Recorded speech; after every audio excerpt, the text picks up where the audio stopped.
Good evening, everyone. If you are new to this channel, number one, thank you for being here. Number two, my name is Kip, and this channel is America Bumper to Bumper. On America Bumper to Bumper, we do anything car related. We do lots of car show videos.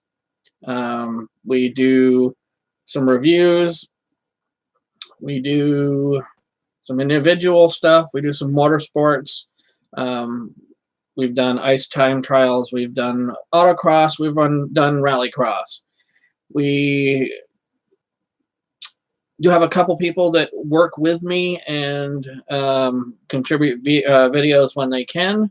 One being down in Virginia, that'd be my daughter, and a buddy of mine in Massachusetts. Being wintertime, not a lot of videos going up, but that's all right. That's going to change coming this week. Yes. Car season is starting up. Of course, it's starting up down south, southern New England, but starting up nonetheless. Hey, Benny, thanks for jumping in. I really appreciate you being here. Today's going to be kind of a laid-back sort of thing. Don't have my normal things all set up, ready to talk about. We will go into the MSN Auto and see what news items we can pull up. I think we'll start off, though, with some channel updates. I'll let you guys know where we are sitting as far as subscribers and whatnot. And currently, we are sitting at 309 subscribers. That is 2 up from last week. So, yay! We are at... I'm on my way to some enchiladas. Excellent. Well, have an extra enchilada for me. We've got a total on this channel of 55,000. Hey, Walt, thanks for stopping in. Really appreciate you coming in. 55,394 total views. And I am at... where are my watch hours? 2,700 watch hours in the last 12 months. So I am 60, what does it say? 8% towards my 4,000. Of course, I need mucho more subscribers to get me to the monetization point, but we're going to keep plugging along. On Facebook, we're sitting at 755 follows. So that's really great, and I can't wait to get some new content on all of the social medias and get people more excited about what we're doing here. Instagram, I'm not sure where we're sitting at. We got like 250 followers there. Again, I know that new content will make all the difference. So we this weekend is the very first car show weekend. As I said a few minutes ago, we've got 3 potentials, actually 2 real potentials to hit up, and I'm just not sure quite yet whether we're going to head to Connecticut for the UC3 spring show, or whether we're going to go to Amherst, Massachusetts for the 13th annual UMass car show at the UMass Amherst. I'm thinking, just money wise and distance, we're probably going to go and see all the cars at UMass, but we might make a few extra mile trip down to Connecticut to see what's going on down there. Either way, these are going to be 2 brand new shows. Never been to either one of them, and who knows? Maybe we're going to actually hit both. Maybe we'll go and spend part of the day in Connecticut and then the rest of the day at UMass. They're both on the way, so we'll have to see. You guys will know shortly after I figure it out. Then coming up next weekend, unfortunately, as I said in the past, Saturday shows are going to be much harder for me to get around to because of this, my new job and working Saturdays till noon. But we might try to do some Saturday stuff if it's really local. But next weekend on Sunday, we're going to be try for two things on next Sunday. Over in Saratoga Springs, New York, the Volkswagen Auto Group Autos and Coffee 2019 season opener starts at 9 a.m. And then they're also the Sports Car Club of Vermont is doing their very first autocross event for this season. And that is here in Rutland. So we'll definitely be going there. Saratoga Springs is still kind of up in the air, but we'll figure that out. And then coming up, we also have, another Sunday.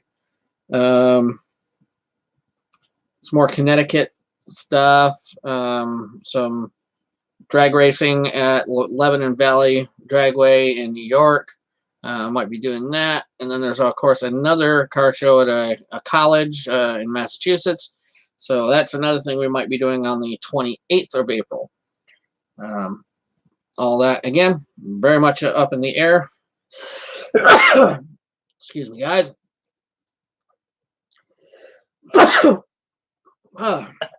Sorry about that.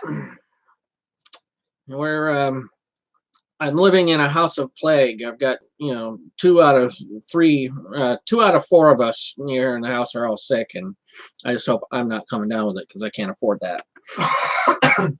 And there you hear the other one. Okay. That's enough about where we're going to be, what we're going to be doing over the next couple of weeks. Let's go over to MSN Autos and see what's happening over here.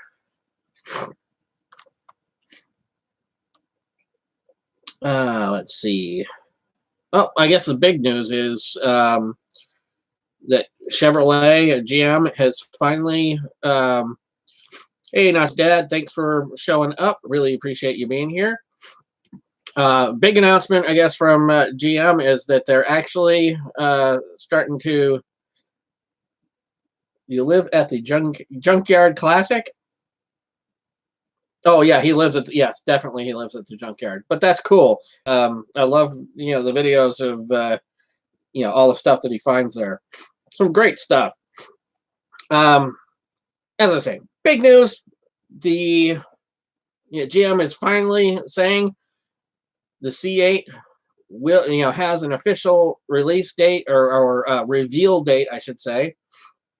And I believe I saw it somewhere that it's like July 18th of this year is the official, the day that they will reveal the new C8 mid-engine Corvette. It's being driven around. I saw a picture of it driving around New York City. It still has camouflage on it. So it's, still not potentially the final product, but at least GM is finally saying, yes, there is going to be a C8 and this is when it's going to be revealed. So that's pretty cool. What can we find out on here? Oh, yep. Here's a story. It's on Car and Driver. Yep, 2020 Corvette C8 is real. GM confesses, and it will debut July 18th. So, yeah, I was right. They're actually driving around with a 07, 18, 19 on the side of the car. First event near here. Cool.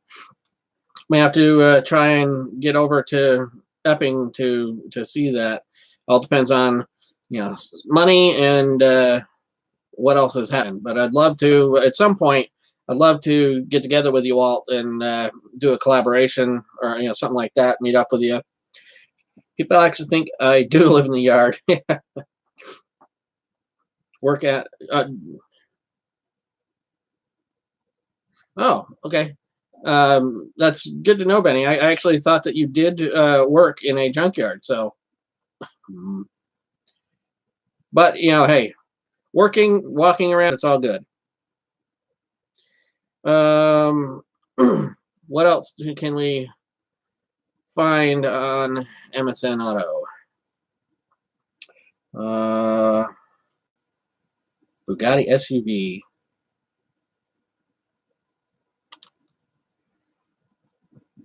I know we talked about this last time. Bugatti SUV. I don't see the need or use for it. People are going to buy.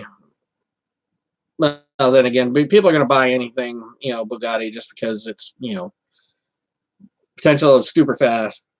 Hey, Loaded Lit X50. Thanks for coming by. I really appreciate you taking the time to come in. I spent too much money. I wish there were decent junkyards around where I live. Is doing away with that is some other news that I have heard, which I think is stupid. I think it is the worst thing that General Motors could do. Some people just like the more basicness of the Silverado. Yes, you can get a $60,000-$70,000 Silverado, but there are some people, and who knows why, don't want a GMC Sierra. They want a Silverado. They are a Chevy person. That's what they want. That's what they're gonna drive. The likelihood that all the people who are going to buy Silverados are going to just for whatever reason turn around and spend their money on Sierras. No, they're going to lose some of the potential buyers by not offering both. And I think it is, not the wisest decision from GM. But then again, they don't pay me for my thoughts. If they did, life would be a little bit easier. Now, here's a story that probably something that all of us are going to, not deal with anymore. Apparently, and this is according to Road and Track, Craigslist is going to start charging in order for you to post your car for sale on there. Thank you, but no. If I'm going to, try and sell a car, if I have to pay for it, I'm cheap. I'm not gonna do that. Let's see what they have to say here. Craigslist is a haven for car obsessed. Very true. Site's car buying and selling section is a simple, easy way to find cool cars for sale or sell a car without fuss. With the 20 plus years of the site's existence, the service has been free, whether you're buying or selling. Cars, trucks, anything. Well, that's about to change. April 15th, so 3 days from now, Craigslist will now implement a $5 fee to list a car or truck for sale. News comes from Craigslist listing page. If you go to list a car or truck, a message on the side of the section box reads, "Please note, $5 fee starting April 15th. The news first appeared on Reddit. I don't know. Okay, guys. I do agree with that, Benny. It's definitely gone way downhill since, Facebook Marketplace, came about. And if it's free, I'm going to, absolutely use Facebook Marketplace and not, bother with Craigslist. So I think they're just going to shoot themselves in the foot. Yeah. absolutely agree. Craigslist has not been what it's lost some of its luster. Yeah, that's a good way of putting it.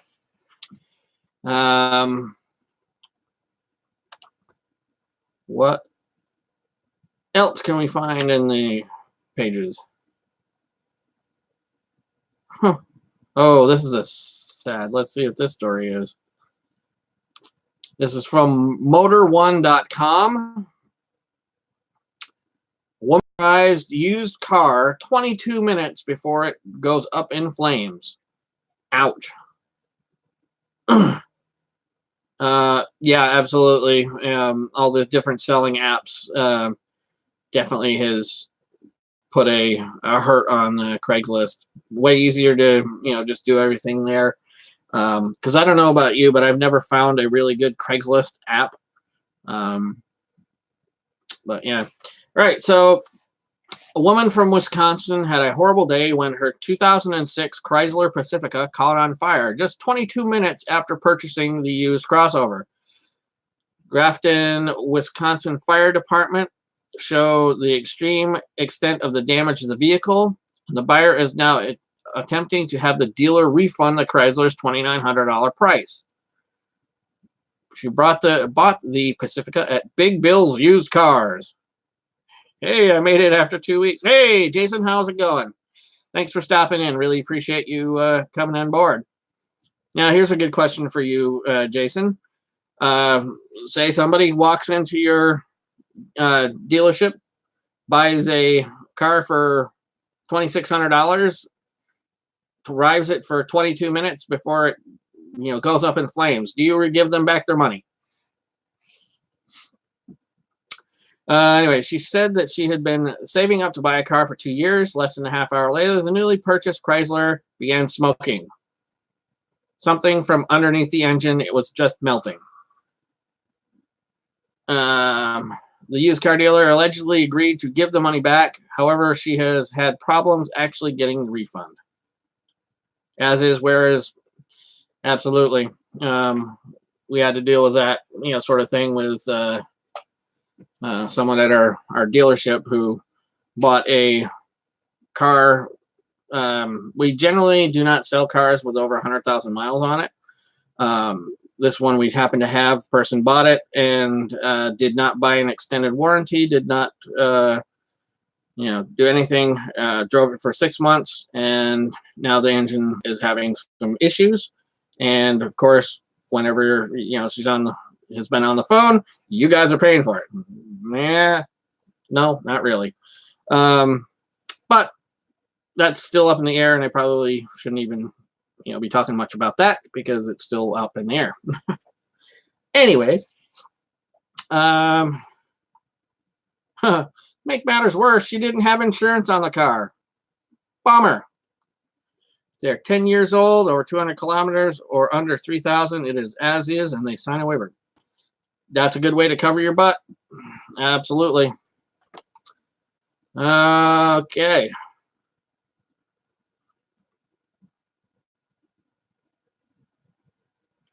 Let's see what else we can find for. Oh no, this is not good for me, seeing I work for Nissan. U.S. Auto Safety Agency is probing reports of potential unintended braking on 675,000 2017 and 18 Rogues, Nissan Rogues. Ooh. The National Highway Traffic Safety Administration said it is opening a defect petition review in response to a request by the Center for Automotive. You can't get a new car. A new to you car, you can definitely get for under $3,000. But if you can find a new car for under $3,000, let me know where you're getting them, because I would definitely buy one myself.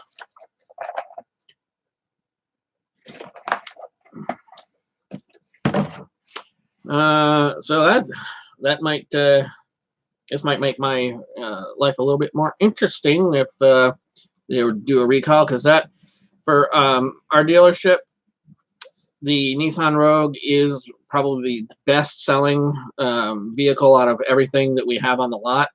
Mostly because it's a smaller SUV with four-wheel drive or all-wheel drive, and in this area of the country, they sell quite well.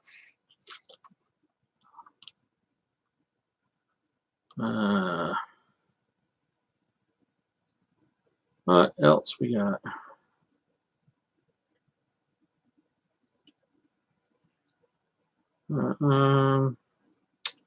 No, talk about that.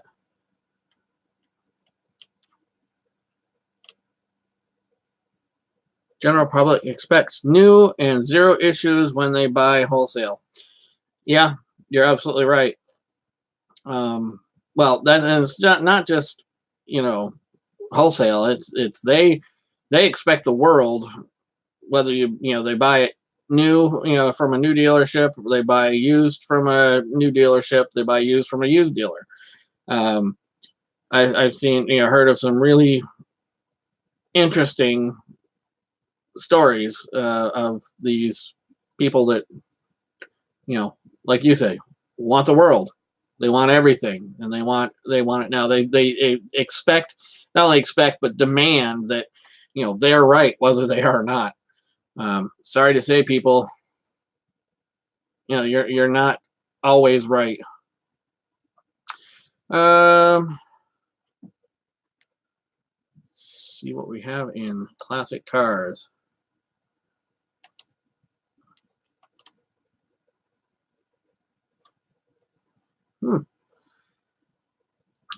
There's a story of a 1979 BMW M1 that held the world land speed record for a short period of time. Well, back in 1981. It has been missing. Excuse me, missing for the past 25 years, and someone has just unearthed it. Let's see. BMW was rather fed up with Porsche, who had dominated world of motorsports with their 911, and the Bavarians wanted to get involved in any way possible. They hired Lamborghini to have, having never undertaken such a project themselves. And this is all about the M1. Yet, sadly, this wasn't the best plan of action. Lamborghini took their typical financial dive and bankrupted themselves in '78, just at the M1 project was getting a move on. Mid-engine project wasn't looking good, despite having all the ingredients for something special. I don't know if you guys have, seen the M1. Very, I think they're gorgeous and very much ahead of their time. Very, very cool. Jason, what do you say? My dealership is surrounded by new dealers. When customers start nitpicking, I tell them that we do. I tell that we don't sell new. They're down the road. Yeah, makes absolute sense. 7-year-old pickup, mint outside, but a few tiny scratches on the bed floor, and potential buyer was whining and crying. Yeah, I mean, it's even worse if you're trying to sell a car yourself. Last fall, I was trying to sell a Chrysler Sebring that the company that I worked for gave me as kind of a, for lack of a better word, severance package. It needed work. Definitely needed work. It needed struts, and it needed a few other things. And for the most part, the records that I had for meticulous oil changes, timing belt, water pumps, just all the maintenance that had been done on this car, easily thought it was worth at least $1,000. Not terribly high miles, 130,000 miles, which and the fact that there was no rust on this car either. Everybody nitpicked about, well, it needs this, it needs that. It's like, yeah, but you've also got a car that you don't have to worry about the timing belt. It's already been done. It's had this brakes all around. It's had, the tires are pretty recent, all this other stuff. And, finally ended up, selling it for, $500. And I sold it to a young lady that, had kids and just needed something so that she could, get the kids to school and whatnot. I am a sucker for, people with kids, which definitely make me not a good car salesman. But anyways, people are just absolutely amazing when it comes to, and the other things I love with trying to sell your own car is when somebody, is it available? Yes, it is. When do you want to see it? And you never hear from them again. Or those people like, yeah, I want to come by, Saturday morning, and then never show up. Frost my cookie. Anyways, what else we got going on in the world of automobiles? Let's go over to Jalopnik.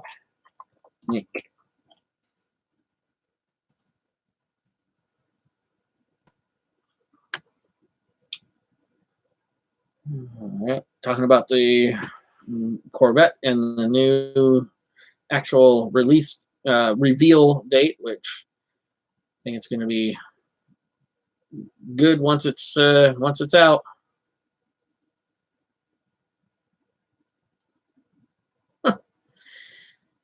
Apparently, in Los Angeles, you don't want to be selling tacos anywhere near where they're street racing.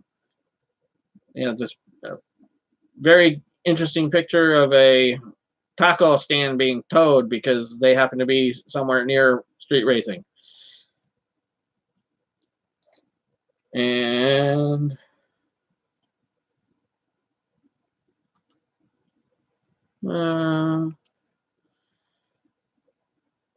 not seeing a lot of stuff on Jalopnik. So I have only ever bought one brand new car in my entire nearly 43 year life. And let's see, take away 15, 30 plus years of, 20 plus years of driving. I've only had one brand new car, and that car was brought to me in our area. We have a dealership. It was a very large dealership that you could do everything over the phone, and then they would bring you your vehicle. They would bring it. It's kind of like Carvana, but way more local, So they would drive the new car to your home, business, wherever you needed it, and they would take your trade, if you had a trade, and drive that back to their dealership. And this dealership from where we are was 4 hours away. They brought us, and this was 1997, because maybe 1998. It's right around the time our oldest was born. And it was a Mazda Protege. They brought it to us, and it had, right out of the box, the instrument cluster, the speedometer, odometer, fuel gauge didn't work. The cluster was broken. So we had to, very first week that we owned it, take it to the the Mazda dealership to have warranty work done on it. And I was kind of figuring that that's probably why we got that particular car, is because they knew we were so far away, we weren't going to be going back to them or whatever. So that is the only brand new car ever owned. Every other car has been at least 4 years old. Most have been 10 plus years old. Yeah. Talk about getting kicked in the yeah, nether regions, and we ended up only having that car for like a year and a half, 2 years, because we had more kids and we couldn't fit everybody in the tiny little Mazda project. I loved it because it was a decent size. It was fun to drive. It was 5 speed. Um, Absolutely had a joy with it. And then, then we traded that in for a Ford Taurus, and this particular Taurus was the step down from the SHL. Beautiful leather interior, shifter on the, not on the steering column, but on the floor. Leather insert, just a beautiful, beautiful car. And that was another silly sort of a thing.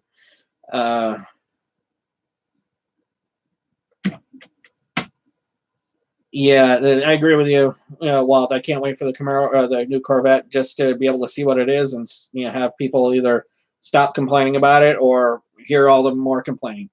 Anyways, this Ford Taurus, we spent nearly 8 hours at the dealership trying to get this deal done. I went back up the next day because we had a toddler and a kid, in a car seat, and baby. So I went back up, signed my paperwork, drove the car home, or was going to drive the car home, pick up everybody, because again, the car we had couldn't fit everybody, and then drive back to the dealership and have my wife sign her half of the paperwork. And that dealership was roughly a half hour away. So got just about home, and the top end of the motor started making a terrible, racket. The lifters, valve train was just knocking like crazy. So I pulled over almost immediately when I started hearing it make the awful tapping noise, and shut the car off. And I got out and started walking down the side of the interstate. Had a very nice gentleman stop, pick me up, and I was just asking for a ride to the exit, and I was going to just walk the rest of the way home. This guy went out of his way to drive me home. And I called the dealership up and was like, your car, and I made sure to say your car is parked at mile marker, blah, blah.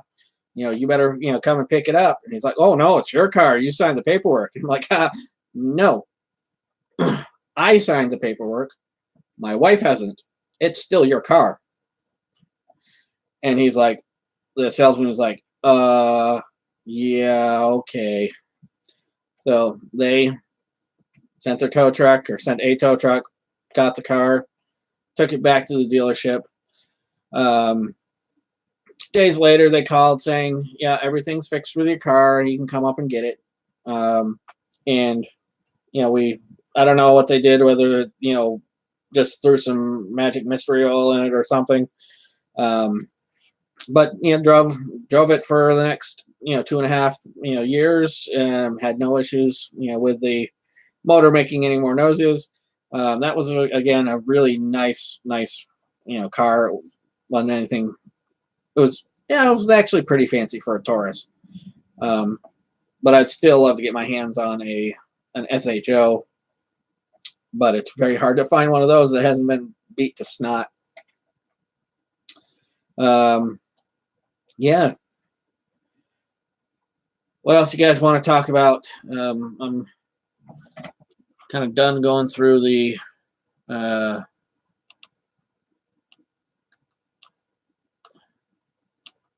done going through the news, so we will just spend a little time going through the chat. Otherwise, I like the second generation of the SH was a little bit better, Benny. I like the headlight design on the second gens. the thinner headlights, better than those first ones. But any one of them is great. Yes, and back then, the SHO was very fast. And actually, want to think that there's somebody on YouTube that has an SHO that they've built, and that car is smoking other cars that you wouldn't even think would be that good. But I mean, it's just I love the fact that it's 4-door. V6 would scream. Plus, you could get it with a manual in a basically a full-size car. Yeah, I'm all over that all day long.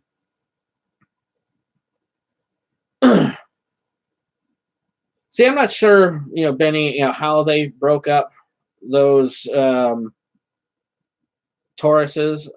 Maybe they all are considered just a facelifted first generation. I've never quite understood, but I do like those smaller, thinner headlight Tauruses better than the earlier big blocky headlights. But again, you had your first accident in a Taurus. Let's see. First accident that I had,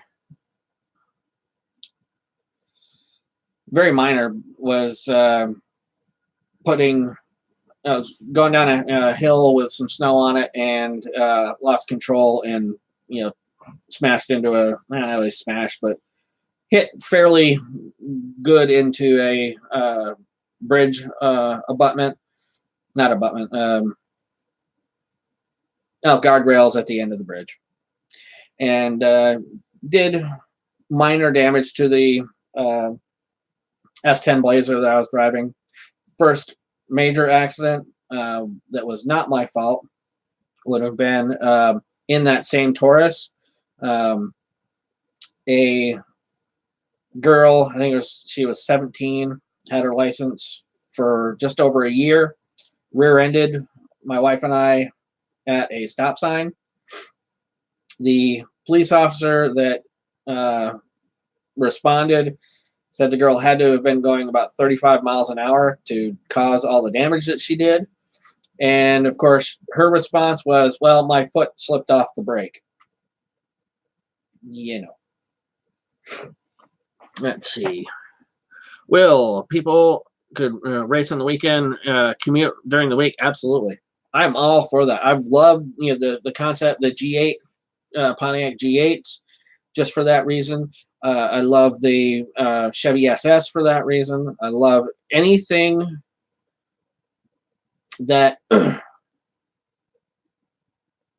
any 4-door, big engine, sort of, car, whether it's brand new, older, classic cars. I know everybody wants to, go with the 2 doors, but me, I would much rather have a 4-door. We never saw the SS in Canada. That's really unfortunate because they were overpriced. Not that you're disappointed. Now, the design was a little bit to be I think they could have done a little bit better with the design, the front end design of the SS and the G8s. But what you got in there, a 6-liter V8. I'm not sure if those ever came with with manuals. I can't remember about that. But every day, except the Grand National. Yeah. I do like the G bodies. Monte Carlo, Old Cutlass, the Buick Regal Grand Nationals. Was there another one of the G bodies? I can't remember. Grand Prix, Pontiac Grand Prix. Those cars, yep. I definitely love the 80s G bodies. One of my first cars was actually a 79 Regal. That car was never fit for the road. I bought it off my sister-in-law, thinking that I was going to fix it up and get it on the road. Never happened. I ended up eventually trading the car for a set of rims for a Ford. My first on the road car, which was a Mercury Lynx Ford Escort. And the rims, I think, if I remember correctly, they came off of a Ford EXP. So, ooh. But yeah, my favorite is a Ford Panther platform. Yeah, they're the great thing about the Panther platform is the fact that parts are so plentiful. Because you've got Crown Vic and the Police Interceptor, you've got the Grand Marquis, you've got the town cars. I mean, there are so many of those cars built that parts form very easily accessible. And the one downside, though, is there was not a lot of aftermarket like performance stuff. That is actually, if I had the money and the ability to get these get the performance parts, excuse me, and have it like be able to build up those cars, yeah, they're great cars. I do love what I don't know if you guys watch Cleese McFarlane, but I do love what he did with the car that he calls Neighbor, which was a Police Interceptor, throwing the engine, supercharged engine out of a GT500 in it. Holy moly, that car can move. And again, just the parts are plentiful. You smack up a fender, they're all over the junkyards. Correct me if I'm wrong there, Benny. Newer, the Caprices, I loved the 80s Caprices. I didn't the bubble Caprices from the 90s weren't the greatest sort of thing, but I would still drive one of those. The Police Caprices, again, love the thought of a 4-door with a V8, just to be able to do stuff with it. That's awesome. Those Panther platform cars literally litter the junkyard. Yeah, I bet. Hey, Pete, thanks for coming by. I appreciate you, jumping in the chat room and being here for me. I really appreciate it. EXP was rare. Yeah, mostly because it was just an oddball, sort of car. There's another decent-sized YouTuber, Watch JR Go. He has an EXP, and he's done a lot of work on it to bring it back up to, hey, we got a new one, Laverna 595. Hey, thanks for stopping. I really appreciate you being here. It's just too much of an oddball for I think they only made it for like 2 or 3 years. Excuse me. Before Ford axed it.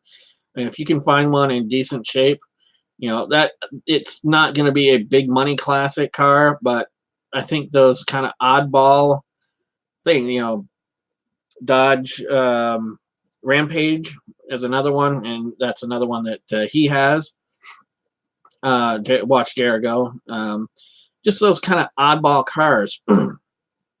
They'll never bring huge money like Superbirds and Cobras, but yeah, Omni GLH, that's another really good one.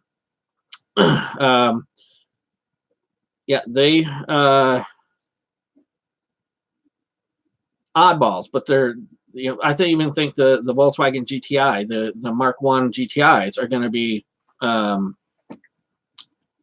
very collectible someday. But as with any of these cars built in the 80s, trying to find one that, number one, hasn't been completely molested. Number two, that's in decent enough shape to, kind of rebuild or whatever you want to call it, preserve. It's nearly impossible because, those cars were kind of the start of the throwaway car, generation, which it's, sad. A lot of the cars in the 80s, they weren't great, but, they were also, for the most part, beat to snot. Let's see.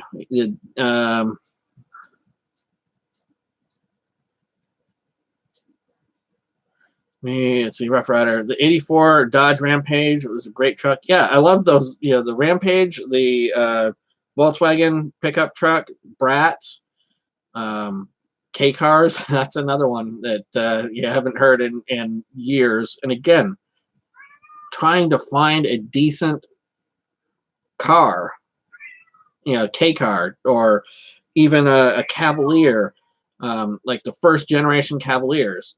That's, you're never going to find it. If you find one in decent shape, it would be a miracle. Yeah, I'm all for the the oddball stuff, big, little, whatever. Now I know GLH goes like hell, and I know there's a GLH. Was it the GLHS? And I could never figure out what the S stood for. But yeah, Carol Shelby did a really good job with the Dodges in the 80s. There was a Shelby Charger, I think, which was, yeah, that's another good one. The XR4 Ti is way ahead of its time. Left in good shape. The ones that collectors have that had them as kids, yeah. But then again, most of these people didn't. Excuse me, Seamus, here.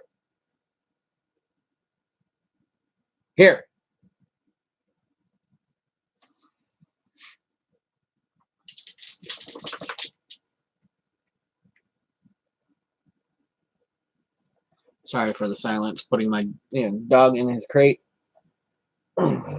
He has a tendency to chase after the cats when they run around. Charger 2.2, yep. All these things are bring back such good but odd memories for me. Yeah, actually, another really good. If you guys aren't following him, I think it's East Coast Classics. Let me see. Bear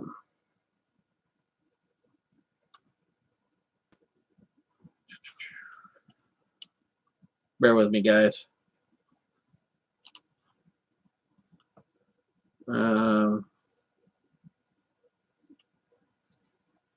Where is it? Where is it?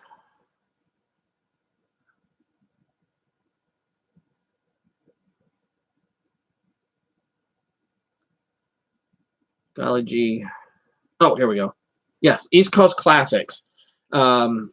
He recently bought I believe it was a 1988 Plymouth Grand Fury. That's another car that were a dime a dozen back in the 80s, but nowadays to find one in good shape, and this car is kind of it definitely reminds me of Zelda, in really great shape for the year.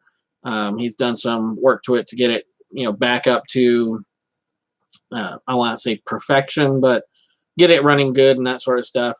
Yeah, the Daytonas, that's another one. Now, here's a question for all you guys that if you know Daytona, did you like the earlier, smaller Daytona, or did you like the slightly bigger, second generation, where they had the IROC Daytona, I think? after Camaro stopped, Chevy stopped using the Camaro for the IROC series. They used, Dodge used the Daytonas. There are things about the second generation, the later ones, that I liked. I love the pop-up headlights. I like that they're a little bit bigger. But that the first generation, I don't know, just had a look to it that I thought was pretty cool. And then once they did away with the Daytona, it was the Dodge. It was the Plymouth Laser,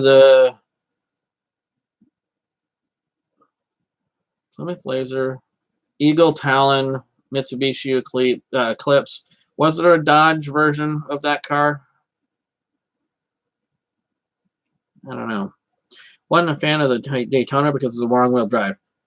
Very true. Very true. I would love to see someone do a rear-wheel drive conversion on that thing. That would be pretty cool.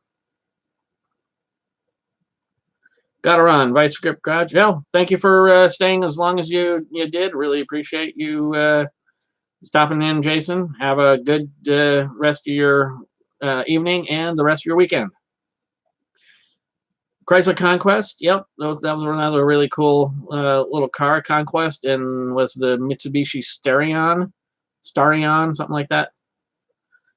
I know there's a Mitsubishi Eclipse, but I don't know if I can't remember what the Dodge, if there was a Dodge version and what it was called. Yeah.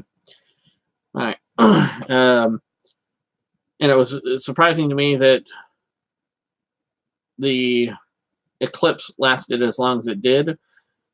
And then again, I'm also very upset that they turned it into that put that name on a SUV. You said you're upset. Yeah, there's from the Peanut Gallery. Did they do that body style? I know they had an Avenger. Well, I'm gonna have to look that up. Hold on, guys. Plymouth Laser. What does Wikipedia have to say about the Laser? Okay.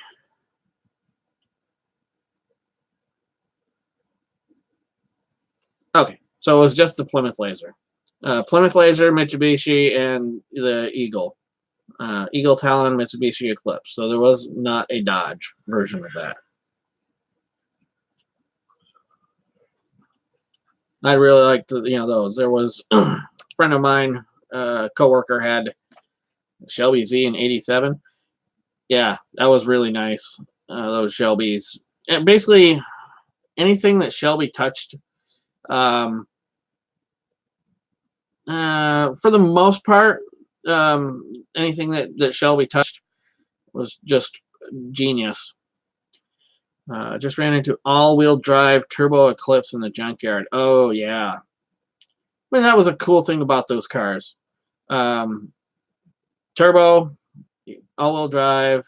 Another ones that I really like, the Dodge Stealth and the Mitsubishi 3000 GT. VR4s, four-wheel drive, V6, turbocharged, all-wheel steering. Those were the days when companies just dove in headfirst with technology, and some of it was great and some of it not so much. Think Honda did a four-wheel steering on the Prelude back in the '80s that just wasn't quite technologically quite there, but just the thought of those technologies, very, very, very cool.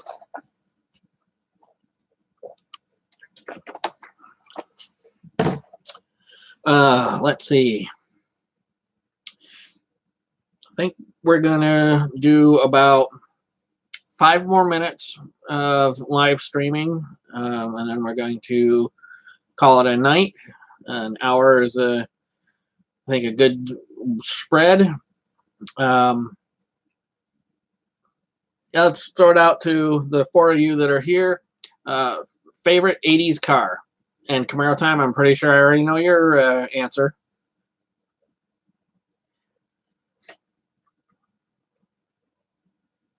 The worst thing is I can't give one. I like too many.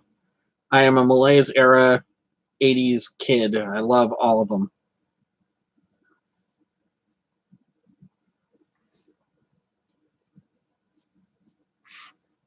And that's, includes everything from your, GLH or, even all the way up to, your Ferrari Testarossas and Countachs and all that sort of stuff. 85 Corvette. Yeah, I dig it. Now, is it the 84s that were the Crossfire that weren't that great? Used to hate the 80s cars as a kid? Yeah. Yeah, because you saw them everywhere, and there's nothing, you didn't think they were cool, because you could go back and look at anything in the 60s and even the 70s, go, those were cool, and then, 80s was just kind of all blocky and eh. But 80s are making a comeback.